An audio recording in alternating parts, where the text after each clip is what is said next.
Welcome back. So Bala గారు, రేపు F&O series close అవబోతుంది. సో ఈ టైంలో మీరు ట్రేడర్స్ కి ఇచ్చే సజెషన్స్ ఏమైనా ఉన్నాయా? బేసికలీ ఈసారి I think it's going to be very normal role overs అండి. ఎందుకంటే ఆల్రెడీ మనకి last month May was a very high month. Next month probably మనకి చాలా ఈవెంట్ఫుల్ మంత్, ఎందుకంటే బడ్జెట్ ఒకటి ఉంది. సెకండ్లీ మనకి IMD డేటా కూడా నెక్స్ట్ 10-15 డేస్ అంత వర్షపాతం అనేది అంత ఆశాజనకంగా ఉండదని కూడా వాళ్ళు ఒక స్టేట్మెంట్ ఇచ్చారు. థర్డ్ థింగ్, మనకి జూన్ క్వార్టర్ రిజల్ట్స్ అన్ని కూడా మనకి July 10th తర్వాత they will start rolling out. So there are 3 major events next month కాబట్టి I think next month should be really attractive. కొంచెం మనకి ఏమైనా బడ్జెట్ లో కాస్త హార్ష్ మెజర్స్ తీసుకున్నా కానీ పబ్లిక్ అవన్నీ చాలా హార్ష్ గా అనిపిస్తాయండి. For a common man on the road అన్ని మొన్న రైల్వే ఛార్జెస్ పెంచినట్టు ఇప్పుడు LPG, కిరోసిన్, డీజిల్ ఇవన్నీ కూడా పెంచుతారనే ధరలు పెంచుతారు. అండ్ ఫుడ్ సబ్సిడీస్ కూడా డ్రాస్టిక్ గా కట్ చేస్తారనే వార్తలు వస్తున్నాయి. అది డెఫినెట్లీ జరిగే పని. కానీ దానివల్ల మనకి immediately in the next maybe 6 months to 1 year లోపల మనకి కష్టంగా అనిపిస్తుంది. కానీ but Dalal street will really like it. Stock market ఇది చాలా ఇట్స్ మ్యూజిక్ టు ఇయర్స్ అండి. కాబట్టి I think post budget they will be A definitive trend set. కాబట్టి ఎవరైనా ఒకవేళ ట్రేడర్స్ అయినా కానీ పొజిషన్స్ తీసుకోవాలంటే ఈ నెక్స్ట్ 5-7 ట్రేడింగ్ సెషన్స్ లో ఏదైనా కొంచెం కరెక్షన్ వస్తే మాత్రం డెఫినెట్లీ పొజిషన్స్ తీసుకోవచ్చండి. ఒకవేళ ఇన్వెస్టర్ అయితే మాత్రం I would say definitely buy it even now, even today you can buy it. ఒకవేళ ఇక్కడ నుంచి ఏదైనా క్షీణిస్తే 5-7% తగ్గచ్చు, అక్కడ సెకండ్ ప్రైస్ పాయింట్ లో కొనొచ్చు. వర్స్ట్ కేస్ సినారియాలో 10-12% ఇక్కడ నుంచి మార్కెట్ లో ఏదైనా స్టాక్స్ పడితే మంచి స్టాక్స్ థర్డ్ ప్రైస్ పాయింట్ లో కొనొచ్చు. But we should never miss the opportunity. Pre budget తప్పకుండా పొజిషన్స్ తీసుకోమని చెప్తాను. సో యాక్సెప్ట్ చేయడమే బెటర్. ఎస్ సుందర్ రాజా గారు, సో గోల్డ్ అండ్ సిల్వర్ కూడా మళ్ళీ కరెక్షన్ కి వస్తున్నాయి, దీనిపై మీరేమంటారు? మనం లాస్ట్ 2-3 వీక్స్ చూస్తే కనుక గోల్డ్ అండ్ సిల్వర్ రెండు కమోడిటీస్ బాగా పెరగడం జరిగింది. బేరిష్ ట్రెండ్ తర్వాత స్ట్రాంగ్ గా రీబౌండ్ అవడం జరిగింది. గోల్డ్ చూస్తే కనుక బిలో 28,000 MCX లో పడి కొంచెం క్లోజర్ టు 28,000 దగ్గర రావడం జరిగింది. అలాగే సిల్వర్ కూడా బిలో 40కి వచ్చి కూడా 45,000 కి రావడం జరిగింది. కరెక్ట్ ఈ లెవెల్లో గోల్డ్ లో సిల్వర్ లో కొంచెం రెసిస్టెన్స్ కనిపిస్తుంది. 28,000 దగ్గర గోల్డ్, అలాగే 45,000 దగ్గర సిల్వర్ రెసిస్టెన్స్ కనిపిస్తుంది. ఇక్కడ బాగా పటిష్టంగా ఉండి ఏ మాత్రం కనుక ఈ రెండు లెవెల్స్ బ్రేక్అవుట్ అయిందని కనుక ట్రేడర్స్ మరింత short term up trend expect చేయొచ్చు. కాకపోతే నా ఉద్దేశం షార్ట్ టర్మ్ లో అయితే కనుక అప్ ట్రెండ్ కొంచెం బ్రేక్ పడి కొంచెం ఒక మైనర్ కన్సాలిడేషన్ మళ్ళీ వెళ్ళే అవకాశం ఎక్కువ కనిపిస్తుంది. ఓకే, సో ఇంకో కాలర్ వెయిట్ చేస్తున్నారు. హలో హలో, చెప్పండి. నమస్తే మేడం. నమస్తే. హలో చెప్పండి సురేష్ గారు. సౌత్ బ్యాంక్ మేము రిటోర్కి 4 years బ్యాక్ ఉన్నామండి 280లో. అది ఇప్పుడు ఈ రేట్ ఉంది మా దగ్గర. దగ్గర 400 షేర్స్ ఉన్నాయి. అది ఉంచమంటారా లేకపోతే ఇప్పుడు 2930 ఎంతో ఉంది, అది తీసేయమంటారా? ఒకసారి అదొకటి సిసాగో ఒకటి 450లో ఉన్నాయి మాకు లాస్ట్ 4 years బ్యాక్. అవి కూడా యావరేజ్ చేసుకోవచ్చా లేదు ఇక్కడ వేసేయమంటారా ఒకసారి? ఓకే, ఒకవేళ మీరు లాంగ్ టర్మ్ ఇన్వెస్టర్ అయితే డెఫినెట్లీ 2 స్టాక్స్ కూడా ఉంచమని చెప్తానండి. సౌత్ బ్యాంక్ మీరు 280లో కొన్నారు, దాని తర్వాత ₹1 కింద స్ప్లిట్ అయింది, ఇప్పుడు అరౌండ్ ₹29 ఉంది. But going forward next 2-3 years లో మార్కెట్ లో ఎక్సలెంట్ రిటర్న్స్ వస్తాయండి. కాబట్టి సీసా స్టెర్లైట్ అయినా కానీ సౌత్ ఇండియన్ బ్యాంక్ అయినా కానీ రెండు కూడా మీకు ఏమన్నా డబ్బు అవసరం ఉంటే, నీడ్ బేస్డ్ అవసరం ఉంటే మాత్రం మీరు ఎన్కాష్ చేసుకోండి. లేకపోతే మాత్రం definitely stay invested in both the stocks. Okay, ఇంకో కాలర్ వెంకటేశ్వరరావు గారు. వెంకటేశ్వరరావు గారు వినబడుతుందా నా మాట? చెప్పండి. టీవీ వాల్యూమ్ తగ్గించండి, లేకపోతే కాల్ కట్ అయిపోతుంది, కన్ఫ్యూజ్ అవుతారు. టీవీ చూస్తూ మాట్లాడండి. ఫస్ట్ మ్యూట్ లో పెట్టండి, లేకపోతే కాల్ కట్ అవుతుంది. వెంకటేశ్వరరావు గారు కాల్ కట్ అయినట్టుంది సార్. ఇంకో కాల్ తీసుకుందాం. హలో హలో, చెప్పండి మేడం. మనపురం ఫైనాన్స్ కోసం ఫోన్ చేశాను మేడం. మనపురం కొనొచ్చా ఈ రేట్ లో? ఓకే, ఏం తెలుసుకోవాలని? మనపురం ఫైనాన్స్. మనపురం ఫైనాన్స్ గురించి తెలుసుకోవాలనుకుంటున్నారు? అవును మేడం, ఈ కొందామని చూస్తున్నాం మేడం. లాంగ్ టర్మ్ కోసం ఎలా ఉంటుంది? అలాగే ఫోర్టీస్ హెల్త్ కేర్, 2 కంపెనీలు చెప్పండి మేడం. ఓకే, మనపురం చూస్తే కనుక ఈ మధ్యకాలంలో ₹10 నుంచి ₹25 వరకు ఈ ర్యాలీలో కొంచెం బాగా స్వల్పంగా పెరగడం జరిగింది. అలాగే లాంగ్ టర్మ్ సైకిల్ కనుక లాస్ట్ 1 or 2 years గా చూస్తే కనుక ఓవరాల్ గా స్టాక్ ఇంకా బేరిష్ ట్రెండ్ లోనే కనిపిస్తుంది. సో ఈ లెవెల్లో కొంచెం ₹25 దగ్గర స్ట్రాంగ్ సెల్లింగ్, కొంచెం టైట్నెస్ కనిపిస్తుంది. నా ఉద్దేశం అయితే మటుకు ప్రస్తుతానికి మనపురం ఫైనాన్స్ ని కొంచెం అవాయిడ్ చేయడం మంచిది. దీని బదులు వేరే ఫైనాన్స్ కంపెనీస్ కి కన్సిడర్ చేయొచ్చు. స్టాక్ కొంచెం బ్రేక్అవుట్ అవుతాయి తప్ప బై పొజిషన్ తీసుకోకుండా ఉంటే మంచిది. అలాగే 40s కూడా మనం చూస్తున్నాము 95 రూపీస్ నుంచి 125 రూపీస్ వరకు పెరిగి మన లాస్ట్ కపుల్ ఆఫ్ డేస్గా కొంచెం ఈ లెవెల్లో సెల్లింగ్ ప్రెషర్ 125 రూపీస్ దగ్గర చూస్తున్నాం. బట్ ఓవరాల్గా లాంగ్ టర్మ్ చూస్తే కనుక 125, 130 దగ్గర కూడా కొంచెం స్ట్రాంగ్ రెసిస్టెన్స్ కనిపిస్తుంది.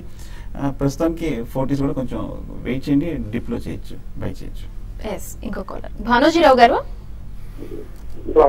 చెప్పండి. నమస్తే మేడం. నమస్తే అండి, చెప్పండి. సిసిఎల్ ప్రోడక్ట్ ప్రెసెంట్ రేట్ లో తీసుకోవచ్చా? ఏంటండి? CCL product. CCL product. అవును madam. CCL product present rate లో కొనొచ్చా? అలాగే సిప్లా ప్రాఫిట్ బుక్ చేయొచ్చా? ఓకే. యా, ప్రాఫిట్ లో ఉంటే సిప్లా డెఫినెట్లీ బుక్ చేయమని చెప్తానండి. ఎందుకంటే among the pharmaceutical companies Cipla ఒకటే అంత it was not a great performer, కానీ రీసెంట్ టైమ్స్ లో అది ఆల్మోస్ట్ 1 year హైక్ వచ్చింది. బట్ మీరు ట్రేడర్ అయితే మాత్రం డెఫినెట్లీ ఒకసారి ప్రాఫిట్ బుక్ చేయమని చెప్తాను. CCL products definitely it's decent company అండి. You can buy it. ఒకటేసారి కాకుండా అట్లీస్ట్ 2 or 3 ప్రైస్ పాయింట్స్ లో కొనండి. It's one of the finest companies in terms of coffee exports, both raw coffee as well as packaged coffee exports and instant coffee. Recently వాళ్ళు Vietnam లో కూడా ఒక plant అది పెట్టారండి. So it's decent company and it's share holder friendly company. So definitely CCL products 2-3 price points లో కొనుక్కో. ఇంకో caller Sharma గారు, గుడ్ ఆఫ్టర్నూన్. నమస్తే మేడం. చెప్పండి. కమోడిటీస్ లో పసుపు గురించి ఇప్పుడు ఆగస్ట్ కాంట్రాక్ట్ బై చేశారు మేడం. అంతేనా? అవును మేడం, అంతేనమ్మా. కమోడిటీస్ టర్మరిక్ ట్రాక్ చేయలేదండి. Okay sir. అయితే కన్స్యూమర్ డ్యూరబుల్స్ కానీ రియాలిటీ కౌంటర్లు కానీ ప్రస్తుతం లాభాల్లో ఉన్నాయి. సో ఈ సూచీలో ఏ స్టాక్స్ విషయంలో కొంచెం కేర్ఫుల్ గా ఉండాలంటారు? Basically I think realty sector లో వాళ్ళు they are expecting some sops in the budget అండి. Especially they are called REITs అంటారు. అది రియల్ ఎస్టేట్ ఇన్వెస్ట్మెంట్ ట్రస్ట్ అని. They are popular all over the world. మనకి ఇండియాలో ఇప్పటిదాకా లేదు. సెబీ వాళ్ళు ఈ బడ్జెట్ లో, సెబీ వాళ్ళు అయితే గవర్నమెంట్ ఆఫ్ ఇండియాకి రాయడం కూడా జరిగింది, ఈ బడ్జెట్ లో కొద్దిగా రాయితీలు కల్పించమని చెప్పి, ట్యాక్స్ ఇన్సెంటివ్స్ ఇవ్వమని చెప్పి రీట్స్ కి. ఒకవేళ అటువంటిది ఏదైనా వస్తే మాత్రం definitely all realty companies will do well. కానీ అక్రాస్ ద బోర్డ్ కొనకుండా there are some decent companies in realty sector అండి, like Sobha developers, Prestige estates కానివ్వండి, పూర్వాంకర ఒకటి, Godrej properties, Oberoi realty, Sunteck realty. ఇటువంటి there are some good companies with relatively clean balance sheets అండి. వేరే వాళ్ళకి DLF, Unitech ఇటువంటివన్నీ ఒక సెంటిమెంట్ పరంగా పెరిగాయి, కానీ they still have huge size wise పెద్దవైనా కానీ they have still huge debt problems. కాబట్టి ఇందాక చెప్పిన వాటిలో కొన్ని 2 or 3 కంపెనీస్, రియాలిటీ కంపెనీస్ లో డెఫినెట్లీ 2-3 ప్రైస్ పాయింట్స్ లో కొనొచ్చు. Okay sir. ఇంకో కాలర్. హలో హలో చెప్పండి. మేము జిఎంఆర్ ఇన్ఫ్రా బై చేయాలనుకుంటున్నామండి. బై చేయమంటారా లేదా వేరే స్టాక్ ఏదైనా చెప్తారా? అంటే మీరు ఎంతకాలం బై చేసి హోల్డ్ చేయాలనుకుంటారండి? Long term. Ya, long term అయితే definitely there are better stocks than GMR అండి. ఎందుకంటే జిఎంఆర్ ప్రైస్ పాయింట్ చూసి చాలా మంది అట్రాక్ట్ అవుతున్నారు. GMR, GVK, Lanco infra, IVRCL, Nagarjuna construction, infrastructure రంగానికి చెందిన షేర్స్ అన్ని కూడా డెఫినెట్లీ లాస్ట్ 3 months లో భారీగా పెరిగాయండి, ఆల్మోస్ట్ డబుల్ అయినాయి. కానీ ఇన్ఫ్రాస్ట్రక్చర్ కంపెనీలు అన్నింటిలో కూడా చాలా భారీగా డెట్ బర్డెన్ ఉంది, అంటే అప్పు చాలా ఉంది వాళ్ళ బ్యాలెన్స్ షీట్ లో. సో మీరు లాంగ్ టర్మ్ ఇన్వెస్టర్ అంటున్నారు కాబట్టి I think you should go with realty companies. ఇందాక చెప్పినట్టు 3 to 5 కంపెనీస్ చెప్పము. The best is housing finance companies అండి. GSC housing finance, Can Fin homes, Dewan housing finance, LIC housing finance. ఇటువంటి కంపెనీల్లో 2 or 3 ప్రైస్ పాయింట్స్ లో కొనండి. డెఫినెట్లీ రాబోయే నెక్స్ట్ 2-3 years లో ఎక్సలెంట్ గెయిన్స్ ఉంటాయి. ఇంకో కాలర్ కిరణ్ కుమార్ గారు. నమస్కారం అండి. నమస్తే అండి, చెప్పండి. రోహిత్ ఫెర్రో గురించి అండి, మనకు యావరేజ్ లో 80 రూపీస్ పడ్డారు సార్.